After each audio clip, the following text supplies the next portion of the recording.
Today, I'm doing an update on the Midland MXT115 15-watt mobile GMRS radio. I reviewed this radio a week or so ago. If you haven't seen that video already, you can watch it right there. Well, the boys at Midland headquarters, based in Kansas City, the heartland of the United States, they watched that video and they were not impressed. So, Midland reached out to me and they responded to every one of the nitpicks and criticisms that I had about the MXT115 radio. I pointed out a few flaws, and so not only did Midland respond, Midland sent me a new MXT115 radio. So I'm going to go over the new. I say new because this is a newer version. When I ordered the previous MXT115 radio, I paid with my own money. I ordered it from Amazon, and Amazon shipped me the older version. Midland just started shipping this new version. So I'm going to go over the differences between this newer version and the previous version because there are several improvements. Both versions cost $149. Affiliate link below. Now you may be asking yourself, why would they ship you an old version if they have a new version? Well, it is a brand new version, and apparently Amazon is depleting their stock of the old version. So if you want to be sure you get the new version, you can go directly to midlandusa.com. Otherwise, Amazon should be shipping the new version soon, someday, eventually. So I'm going to go over the differences between the old version and the new version. This isn't going to be a complete review of the entire radio. I'm going to focus on the differences. So if you want a full review, including the issues that I found, watch that video that I showed you previously. And one other thing, I have received a lot of hate comments recently. I always get hate comments. Usually the hate comments are complaining about me, complaining about stupid comments. And it's usually the stupid people that are complaining. But I hear you, and I care deeply about how you feel when your feelings get hurt. So in this video, I'm going to be nice. I won't be making fun of stupid comments, stupid people making comments, stupid people complaining about me making comments about stupid people. I'm not going to do any of that until the end of the video, because without stupid people making stupid comments, YouTube would just not be as entertaining. Many people come to YouTube just to see how stupid some of these people actually are. I don't mean you, not you. You are my favorite viewer. We're talking about all the stupid people, not you. And just to be clear, Midland did not buy me off by sending me a new free radio to review or sending me a bunch of clothes and goodies and swag. They've seen my videos. They know I cannot be bought. So they must be confident in the new MXT115, the new version, because they know if I don't like it, I'm not going to sugarcoat it like some of those other YouTubers. I don't even know if we can trust those guys. So let's get right into it. You're not going to find any of that fake enthusiasm here either.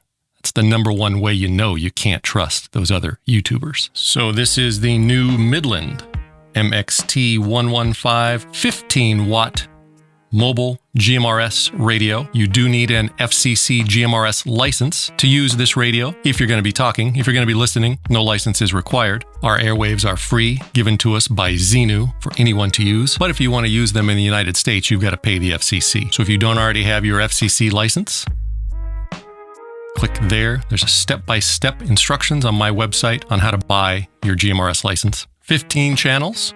We're going to talk about why there's only 15 instead of 22. 8 repeater channels, 10 weather channels, fast USB-C charging. Another difference between the older version and this newer version. When you buy the Midland MXT115, you will receive, so I'm going to show you what you get in the box. This is not a unboxing video. As I've said many times, unboxing videos are stupid, but I will debox the contents of the box and show you what you get in the box when you buy the box from Midland.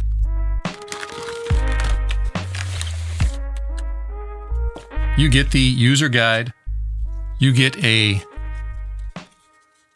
sticker for you to stick on your closet wall or your vehicle. You get a power cord which connects to the radio. One of the nice things that I did like about the MXT115 is that it comes with a cigarette lighter, so you don't have to permanently install it in your vehicle. You don't have to drill holes or anything. You can just stick that in the hole and you're good to go. Comes with a microphone mount, some tiny little screws, I think for the microphone mount, I'm not sure. Comes with this little sticky metal plate. We'll talk about that. That's for the antenna. You will get the microphone. We're going to talk more about this microphone.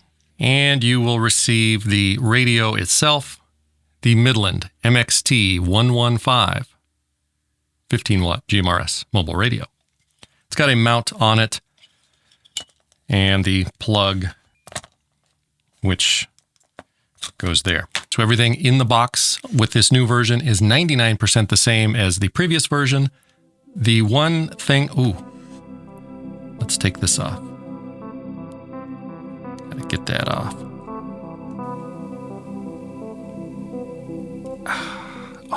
The main difference, and the way to tell the difference to know if you've received the new version or the old version, is the USB charging plug. On the old version, this was the old style USB-A or whatever it's called plug. This new version is USB-C, which is the smaller plug. It has the dust cover, which maybe you can see right here, that plugs into it, that will most likely be lost within 30 seconds of unplugging it. The previous version, with the USB-A larger plug, it had the dust cover was affixed to the microphone wire, so you couldn't lose it. So if you're not sure if you have the old version or the new version, smaller hole, newer version, you will receive an antenna with a wire. This is not really what I would call a cable. This is a wire. In the previous video, I was surprised that any signal even gets out to the antenna through this wire, but it does work, and we're going to do an actual range test. So the antenna has a magnetic mount that you stick on your car or any metal surface. If your car does not have a metal surface, that's what this small plate is for. This is a peel-off, sticky metal plate, so you stick that to the non-metal surface, and then that sticks to it. However, bear in mind that this antenna requires a ground plane to work, and what that means is it's got to be on metal. So if you're putting this on your fiberglass Corvette or on the top of your Jeep roof, which is fiberglass, you can use this, but because you're not putting it on a large metal surface, you're not going to have the ground plane that's required to effectively bounce the radio wave signals out into outer space. The previous one that I had did not work with my power supply brick. This is a great little power supply. It's like a laptop power supply, 10 amps, so fairly powerful, about the same as a cigarette lighter or 12-volt power port, as many pointed out. Apparently they're not called cigarette lighters anymore, and some people feel compelled to point that out in the comment section.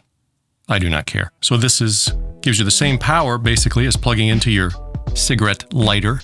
My other radio, the previous version, would not work plugged into this power supply or my other regular 12-volt 25-amp power supply. I don't know why. This one works fine. By the way, it is very hot in here. It's like 120 degrees outside, 200% humidity. So the air conditioner kicked on so I don't sweat all over myself in front of you. You may hear the sound. It's probably destroying my otherwise perfect acoustical environment. So we're going to plug this in thusly. We're going to plug these in.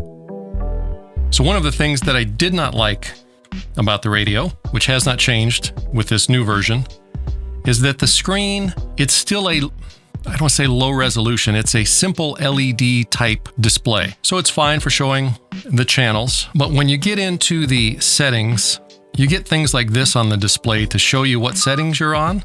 I don't know, I think that's a PT, and that said, looks like 59. RB, Roger Beep. I already set mine to on. Very important setting. If you don't know what the Roger Beep is and why it's important to turn it on, you got to watch that video.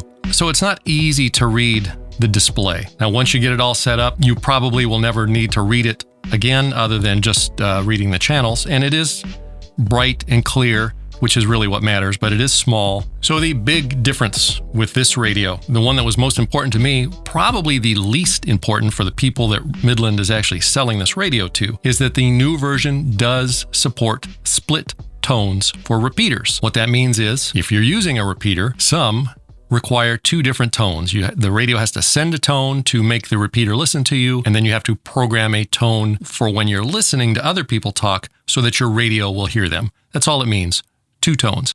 The previous version would not do that. The new version does do that. Some repeaters do use split tones, others do not. My repeater, yes, I have a repeater because I'm a pillar of my community. It's open for everyone to use. If you want to see more information about my repeater, click there. It's available now on Zello, so you can listen into everything that our whole, I think it's got a 900 square mile coverage. You can hear what our whole valley is talking about using the Zello app. Where was I before I started bragging about my repeater? I don't think this radio is targeted to people that are going to be using repeaters. This is a very simple radio. I think most people buying this radio are not going to be using repeaters.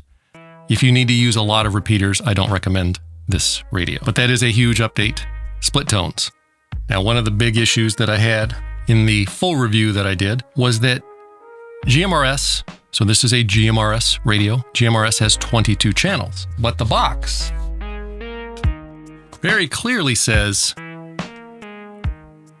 15 channels. So I feel like I've been cheated out of 7 channels. So I complained about that. So many mobile radios, the higher powered mobile radios, are not able to transmit. Let's back up again. Let me back up my backing up. There are some channels on GMRS that you can only transmit on low power. It's the FCC rules. Apparently, to make the world safe, you can transmit on channel 6 at 50 watts or whatever, don't quote me, high power, but you can't transmit on channel 7 at high power. It's like limited to 2 watts. So most high-powered mobile radios, when you go to those low power only channels, they just won't transmit at all. Midland has decided to not even include those channels, and I complained about that. I thought that was a stupid move.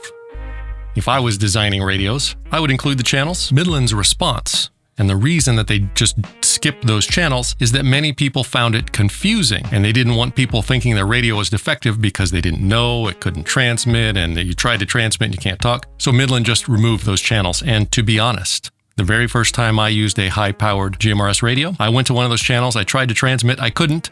I myself was very confused. I contacted support for whatever brand radio it was, and they pointed out that I was stupid and I should have known better. So not the worst decision on Midland's part. Midland also made it clear that this radio, it's marketed toward people that want to quickly throw a radio in their car for whatever reason. Maybe they're going off-roading or going on a cross-country trip with some friends, and they just need to talk to somebody else. So that's why there's no channels 8 through 14. Midland decided not to include them to avoid confusion.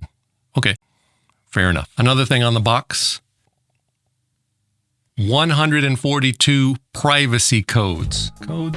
Tones, privacy codes. Great. Privacy code means I can talk in private, right? Wrong. If you're not sure what privacy codes are, I did a video on that as well. Check that video out. Privacy codes are not private. I complained about this in the previous video. Why, Midland, why do you insist on calling them privacy codes?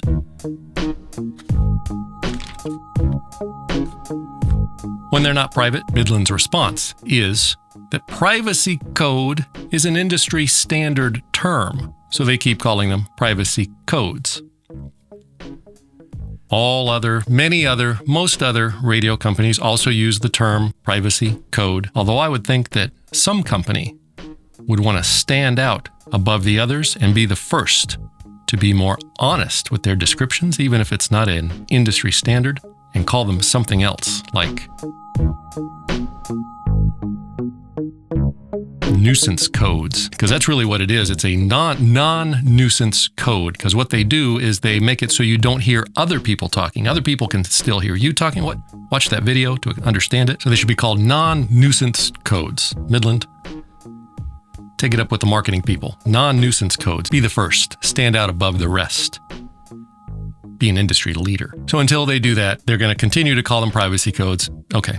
The other issue that I had in the previous video is that when you're scrolling through the menu options, you have to click the button one selection at a time. And if you're setting, for example, a code or a tone, a privacy to a non-nuisance tone, there's 100 or more, and you've got to scroll through 100 of those to get to the one that you want to get to. And if you press and hold, it will scroll through them, but it goes very slowly. And Midland's response was that this radio, again, marketed toward simple people that just want a simple radio, which I can relate to. No issue with that. They wanted as few buttons as possible, and that's the way it is. When you have a few buttons, you got to use these buttons. I did notice, it seems like when I press and hold this to scroll through all the options on this radio, it does scroll through faster than on the previous version. So that might be an improvement. I should do a comparison, but I'm lazy. I also complained that when you're pressing that up button to go through the codes, as I was doing, if your hand... It's on, I'm transmitting. Don't press the transmit button without an antenna hooked up. No, it won't explode, but it's not good. It could eventually overheat the radio. Don't do that. Where was I before I interrupted myself? If you're going through the options and your hand touches the push to talk button while you're doing that, it's like the cancel button and you got to start over. Midland pointed out that I'm an idiot, and they designed the radio to be held in the right hand instead of the left hand for people that are driving, because you have your hand on of course you pull off to the side of the road, but anyway, you're going to pick up the mic with your right hand, and then scrolling through the buttons, it is somewhat less likely to hit the push to talk button with your big ham hand on that side. Fair enough, Midland. Now, the thing that I mentioned the most about this radio in the previous video was the microphone. This is the best feeling microphone I have ever used. I've used 100 radios. This one is the best. It feels, it's heavy. And when I investigated why, by breaking it open on the previous video, I found weights inside, steel plates, to make it heavier. Thought Midland was trying to pull a fast one on us. I wasn't sure if it was deceptive, So Midland's response to why there are weights in there was to make it feel heavier. Apparently in their market research, users, such as myself, noticed that a cheap, lightweight feeling microphone, because there's really nothing in a microphone except a tiny speaker and a tiny little circuit board. On most radios, it just feels like air, and it doesn't feel substantial in your hand, because we know you want something substantial in your hand. So they added weights to it, and it works. It feels like a good microphone. So they're not trying to trick us. Midland is just achieving the heft that consumers demand. And the antenna that comes with the Midland MXT115, I think I referred to it as dinky in my previous video. I think I measured it from the base at 7 inches or so for an antenna that is small. And I've seen many experts commenting online, not only on my video, but on other videos about this radio and this antenna, the experts in the comment section saying that this antenna is junk. And you know they're experts because they use the word junk with no other information to describe why it's junk. Junk is apparently an expert term.